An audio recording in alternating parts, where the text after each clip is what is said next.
छत्रपति शिवाजी महाराज अपनी माता और पिता के साथ संत तुकाराम जी की प्रवचन सुनने जाते थे और उन्हीं से प्रभावित होकर शिवाजी महाराज सूरवीर बनकर मैदान में उतरे और आगे उन्होंने बहुजन राज्य स्थापित करने के लिए सामंती शासक और मुगल शासक के विरुद्ध विद्रोह किया। संत तुकाराम जी ये किसी मंदिर में जाकर भगवान के सामने तंबूरा बजाकर ताल कूटने वाले संत नहीं थे और न ही आज के जैसे हरिभक्त नारायण नारायण कहने वाले संत थे। संत तुकाराम जी महाराज एक खेती करने वाले प्रतिष्ठित श्रीमंत सज्जन व्यक्ति थे। ब्राह्मण शोषकों द्वारा किसानों पर करते आ रहे अन्याय को देखकर संत तुकाराम जी ने लोगों में जागृति लाने के लिए सत्य ज्ञान का प्रबोधन शुरू किया था। छत्रपति शिवाजी महाराज में भी संत तुकाराम जी का प्रबोधन हृदय में बैठ गया और उनके मन में एक स्वराज्य की कल्पना का बीज अंकुरित हुआ। बालक शिवाजी अपनी छोटी सी उम्र में ही अपनी माता जीजाऊ से सूरवीरता का गुण सीखकर मैदान में उतरे। सबसे पहले शिवाजी ने अपनी सामाजिक व्यवस्था का अध्ययन करते हुए विदेशी राजकर्ता का भी अध्ययन और अनुभव प्राप्त। तब उन्हें ज्ञात हुआ कि बाहर से आते हुए विदेशी शासक अपनी राज सत्ता स्थापित कर ऐश मौज कर रहे हैं और उनके सिपे सलाहकार और देसी सामंत साथ मिलकर राजाओं के नाम पर दहशत फैला रहे हैं।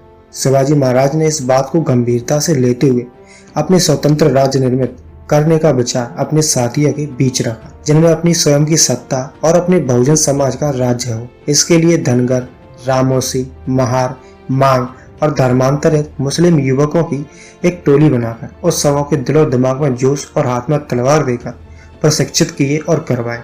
शिवाजी की सेना में मुख्य रूप से 18 सेनापति थे, जिनमें 12 मुस्लिम सेनापति थे। उसमें मुख्य जिम्मेदारी अफजल खान, तोपची की जिम्मेदारी इब्राहिम खान। सेना में लगभग 30% महार और 30% मुस्लिम थे। बाकी बची हुई प्रतिशत में कुणबी, धनगर, रामोसी और मांग थे। समुद्री किनारों की रखवाली करने के लिए हिंदू लोग समुद्र में अपने धर्म के डर से नहीं जाना चाहते थे।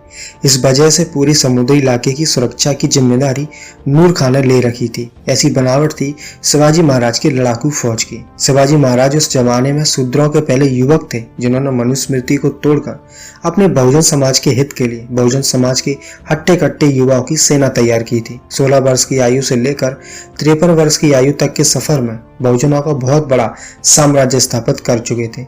उसके बाद समाज से सामाजिक कुरीतियों और जातीय भेदभाव कम करने के लिए अपने राज्य में आदेश निकलवाए। सामाजिक कुरीतियों और जातीय भेदभाव को दूर करना ही शिवाजी महाराज और ब्राह्मणों के बीच में दरार पैदा होने का मुख्य कारण बना, क्योंकि ब्राह्मण और उनके धर्म अनुसार सामाजिक कुरीतियों और जातीय ऊंच नीच ही ब्राह्मणी व्यवस्था की रीढ़ थी और उस ब्राह्मणी रीढ़ को तोड़ने का कोई प्रयास करे तो ब्राह्मण अपनी सर्वोच्चता खोकर एक सामान्य स्तर का ब्राह्मण ही हो जाएगा। इस बात से शिवाजी महाराज के राज्य में रहने वाले सभी ब्राह्मणों ने अपना रोष प्रकट करते हुए शिवाजी को अपना शासक मानने से इनकार कर दिया। उसके बाद ब्राह्मण अपने धर्म के अनुसार एक फरमान जारी कर कहा कि शिवाजी शूद्र जाति से है और हिंदू धर्म के अनुसार शूद्र लोग ब्राह्मणों का राजा नहीं हो सकता। इसलिए शिवाजी, हम तुम्हारे द्वारा निकाले गए आदेश का पालन नहीं करेंगे। तुम्हें हमारे धार्मिक सामाजिक व्यवस्था को सही करने का कोई अधिकार नहीं है। तुम्हें ब्राह्मणों को दंड देने का भी अधिकार नहीं है, क्योंकि अभी तक ब्राह्मणी धर्म के अनुसार आपका राज तिलक या राज सिंहासन ब्राह्मणों के द्वारा संपन्न नहीं हुआ। ब्राह्मणों द्वारा कही गई बातों से शिवाजी महाराज को गहरा धक्का लगा। वे बहुत ही ज्यादा आहत हो गए। तब उन्होंने सोचा कि इतनी अच्छी सोच से बहुजनों का राज्य स्थापित किया है और मेरे राज्यों में निर्देश लोगों पर अन्याय हो, अत्याचार हो और मेरे द्वारा बनाए गए कानूनों को मेरे राज्य के लोग नहीं माने और सिर्फ ये कहकर मेरे आदेश की अवहेलना करें कि आपका राज तिलक नहीं हुआ है, क्योंकि आप इस राज्य के धर्म अनुसार राजा नहीं है। तब शिवाजी महाराज बहुजनों की भलाई के लिए किसी प्रकार से ब्राह्मणों द्वारा अपना राज तिलक करवाने की तैयारी में लग गए। शिवाजी महाराज अपने राज तिलक करवाने की खबर ब्राह्मणों के यहाँ भिजवा दिए। इस खबर से ब्राह्मणों का पूरा समुदाय ही आग बबूला हो गया और कहने लगे कि आपकी कलाई में जितनी भी ताकत हो, आप जितने भी सूरवीर हो, आप कितने ही न्यायप्रिय हो, फिर भी आप हम ब्राह्मणों के शासक नहीं हो सकते, क्योंकि आप एक शूद्र जाति से हो और ब्राह्मणी धर्म के अनुसार शूद्र कभी भी ब्राह्मण और क्षत्रिय का शासक नहीं हो सकता। इसलिए आपका राज्याभिषेक हम सभी ब्राह्मण नहीं करेंगे और न ही किसी को करने देंगे, क्योंकि मनुस्मृति में कहा है कि अगर किसी गैर क्षत्रिय ने अपनी योग्यता से राज्य स्थापित किया हो और वो राजा बना हो, उसे इस योग्यता के लिए सहारा नहीं गया बल्कि घोर निंदा का पात्र बनाया गया। मनुस्मृति में लिखा है कि 10 कसाईयों के बराबर है तेली, 10 तेलियों के बराबर है कलवार, मग बेचने वाला, 10 कलवारों के बराबर है वेशजीवी, वैश्या का नौकर या वेश बदलकर जीविका चलाने वाला बहुरूपिया, और 10 वेशजीवियों के बराबर गैर क्षत्रिय राजा है। यानी कि अगर आप शूद्र हैं तो आप ब्राह्मणों और क्षत्रियों के राजा नहीं बन सकते। इस प्रकार की सुझाव और आलोचना ब्राह्मणों के द्वारा सुनकर शिवाजी अंदर ही अंदर काफी गुस्सा हुए और कहने लगे कि ये राज्य मैं ब्राह्मणों के लिए विजित नहीं किया हूँ, ये बहुजनों का राज्य है जिसे सिर्फ बहुजनों के अधिकार के लिए बनाया गया है। इसलिए तुम ब्राह्मण लोग अगर मेरा राज तिलक नहीं करोगे तो मैं दूसरे किसी ब्राह्मण से राज तिलक करवा लूंगा। और आगे इसी क्रम में वाराणसी के ब्राह्मण गागा भट्ट को मुंह मांगी रकम देकर राज तिलक करवाने के लिए राजी किया गया। 6 जून 1974 ईस्वी को ब्राह्मणों की साजिश का परिणाम था कि शिवाजी का राज तिलक वैदिक मंत्रों की जगह पुराण के मंत्रों से किया गया और बताया गया कि शूद्र के नाते आपको माथे पर तिलक की कोई आवश्यकता नहीं है। अगर शिवाजी महाराज क्षत्रिय होते तो इस तरह जलील न हुए होते। ये है अपनी जाति के अनुरूप योग्यता होने का दंड। पंडों को शिवाजी से दान लेने में कोई तकलीफ नहीं हुई, पर राज्य तिलक देने में इतना पाखंड किया। इन पाखंडियों को विधर्मी मुगलों के राज्य में गुलाम बनकर और मंदिर मूर्तियां तुड़वाकर रहना मंजूर था, पर अपने ही सहधर्मी हिंदू राजा के मामले में जाति चुभती थी। शिवाजी महाराज का राज तिलक इन ब्राह्मणों ने पैर के अंगूठे से किया, वो भी भारी भरकम रकम और माल लेके। ब्राह्मणों ने शिवाजी का राज्याभिषेक कैसे किया, इस टॉपिक पर मैं अलग ही वीडियो बना चुका हूँ, आप जरूर देखिएगा। छत्रपति शिवाजी महाराज स्वराज्य की स्थापना में लगे हुए थे और उधर ब्राह्मण भाट मुस्लिम बादशाह के दरबार में वकीली और दलाली कर रहे थे। कुछ ब्राह्मण मुगल दरबार में सेनापति, दीवान, सलाहकार और कुछ ब्राह्मण छत्रपति शिवाजी महाराज की खुफियागिरी करते हुए धन प्राप्त कर रहे थे और मौज मस्ती कर रहे थे। एक समय का वाक्य है कि छत्रपति शिवाजी महाराज का सेनापति काजी हैदर से मुगल सरदार अफजल खां के सेनापति कृष्ण भास्कर कुलकर्णी ने अपने सरदार से मिलने के लिए समय मांगा। काजी हैदर ने अपने महाराज से मिलकर अफजल खां से मिलने का समय निश्चित कर दिया, लेकिन दोनों के मिलने में एक शर्त रखी कि दोनों निहत्ते ही एक निश्चित जगह एकत्रित होंगे। तय कार्यक्रम के अनुसार शिवाजी महाराज अफजल खां से मिलने को निकलने ही वाले थे कि उनका गुप्तचर सेनापति रुस्तम जमाल ने बोला कि महाराज, अफजल खां आपसे काफी लंबा तगड़ा और घटिया आदमी है, वो मौका मिलते ही आपका गला कभी भी दबोच सकता है। इसलिए ये बगनखा अपने उंगली में छुपाकर मेरी तरफ से ले जाए और जब भी अफजल खां नीच हरकत करे तो उसका पेट इस बगनखा से फाड़ दे। तय किए गए समय पर शिवाजी महाराज और अफजल खां की मुलाकात होती है। अफजल खां कद में काफी लंबा था और शिवाजी महाराज का कद उसके सामने छोटा था। अफजल खां शिवाजी महाराज से गले मिलने के बहाने उनका गला पकड़ने का प्रयास करने लगा, पर शिवाजी महाराज भी सचेत थे और उन्होंने अफजल खां के पेट को अपने छुपा हुए बगनखा से फाड़ दिया, जिसकी वजह से अफजल खां की मौत हो गई। अफजल खान का सेनापति कृष्ण भास्कर कुलकर्णी ने इस घटना को देखकर छत्रपति शिवाजी महाराज पर तलवार से वार कर दिया, लेकिन महाराज जी भी सचेत थे इसलिए बच गए। शिवाजी महाराज ने उसे भाग जाने को कहा, पर कुलकर्णी ने दूसरी बार भी शिवाजी महाराज पर वार करने का प्रयास किया, पर इस बार छत्रपति शिवाजी महाराज ने अपने को बचाते हुए अपने सेनापति से तलवार लेकर इस ब्राह्मण कृष्ण भास्कर कुलकर्णी को 2 टुकड़ों में बिखेर दिया। महात्मा ज्योतिबा फुले ने कहा कि छत्रपति शिवाजी महाराज लोक कल्याणकारी राजा थे, जिनके शासन में धर्म, जाति, वर्ण के आधार पर कभी भेदभाव नहीं हुआ। ब्राह्मण इतिहासकार शिवाजी को हमेशा मुस्लिम विरोधी राजनीति में इस्तेमाल करती है। उनकी बड़ी बड़ी तस्वीर में दिखाते हैं शिवाजी बाघ नख से अफजल खान को चीर रहे हैं, लेकिन शिवाजी महाराज ने प्रभावशाली के ब्राह्मण सूबेदार कृष्ण भास्कर कुलकर्णी का भी पेट तलवार से फाड़ दिया था, पर ब्राह्मण अपने भाई के वध पर कभी बात नहीं करता। छत्रपति शिवाजी महाराज ने अपने जीवन के 31 वर्ष कठिन संघर्ष में बिताकर अपने जिस स्वराज्य का निर्माण किया था,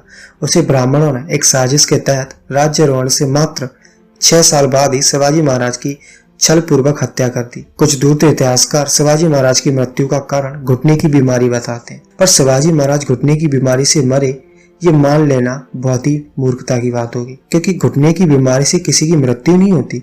शिवाजी महाराज की मौत किसी लड़ाई या इस्लामिक शासकों के द्वारा भी नहीं होती, तो निश्चित रूप से ये ब्राह्मणों की ही साजिश का परिणाम है। शिवाजी महाराज की मृत्यु के बाद ब्राह्मणों ने 8 से 9 वर्षों में ही उनके बड़े लड़के संभाजी महाराज का कार्यकाल खत्म कर दिया। शिवाजी महाराज के बड़े लड़के संभाजी महाराज काफी विद्वान और बहादुर व्यक्ति थे, लेकिन ब्राह्मणों ने साजिश के तहत 4 बार उनके ऊपर जहर का प्रयोग करवाया, पर ब्राह्मण इस साजिश में सफल नहीं हो सके।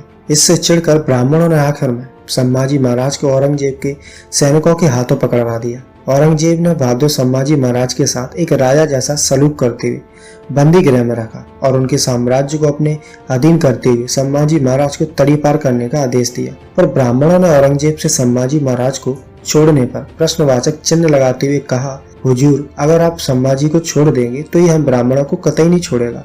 आप ऐसा करें कि संभाजी को हम ब्राह्मणों के हवाले कर दें।